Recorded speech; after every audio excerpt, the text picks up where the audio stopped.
Good afternoon. আবার এসে হাজির। আমাকে দেখেই মনে হচ্ছে না এই দুটো গয়ে জীবনটা বরবাদ করে দিল। এক হচ্ছে গরম, সেকেন্ড হচ্ছে গাড়ি। কি করি? এই যে 19 বছর ধরে সংসার করে মানে এত যে রান্না করতাম, সেই প্রতিভাগুলো না কেউ তো বুঝলো না।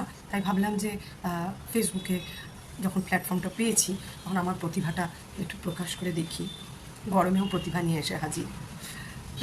যাই হোক, ব্যাপারটা হচ্ছে যে খুব প্যাথেটিক হচ্ছে এই গরমে কিচেনটা।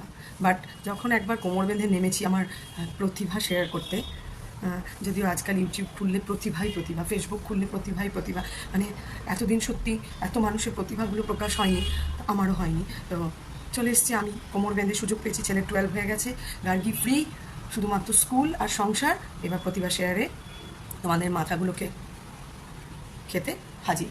আজকে দুটো নিয়ে চলে এসেছি, এক হচ্ছে থোড়ের একটা রেসিপি, আর আজ সকালে আমি যে স্মুদিটা দিয়ে ব্রেকফাস্ট করলাম সেটাও ভাবলাম শেয়ার করি, কম বেশি কারুর যদি তাড়াতাড়ির মধ্যে কাজে লেগে যায়। হেলদি ওটসটা আমি রোস্ট করে গ্রাইন্ড করে রেখে দিই, আর সেই ওটসটা জলে ভিজিয়ে আর খেজুরগুলো আমি আমন্ড মিল্কে ভিজিয়ে রেখেছিলাম। সকালে ওর মধ্যে দুটো কলা দিয়ে আর একটু ঠান্ডা জল বা একটু আইস দিয়ে তার সাথে ভালো করে আমি একটা স্মুদি বানিয়ে ফেললাম, সাথে চিয়া সিড। আমার বোনের ব্রেকফাস্ট রেডি। সন্দীপকে গরমে আমি দিয়েছিলাম চিড়ে দই, ওকে আবার চিড়ে আর দই আলাদা দিতে হয়।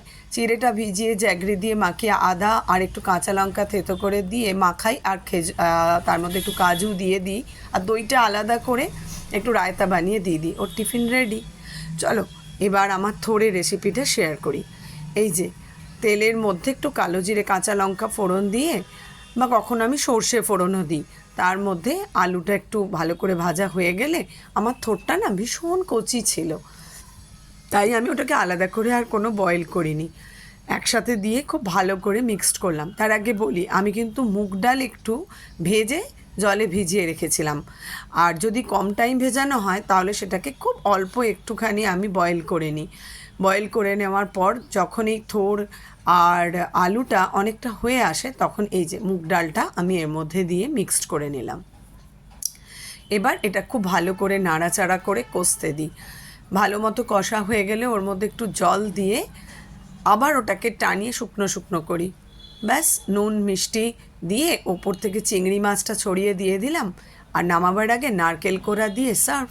দুর্দান্ত খেতে হয়, করে দেয়।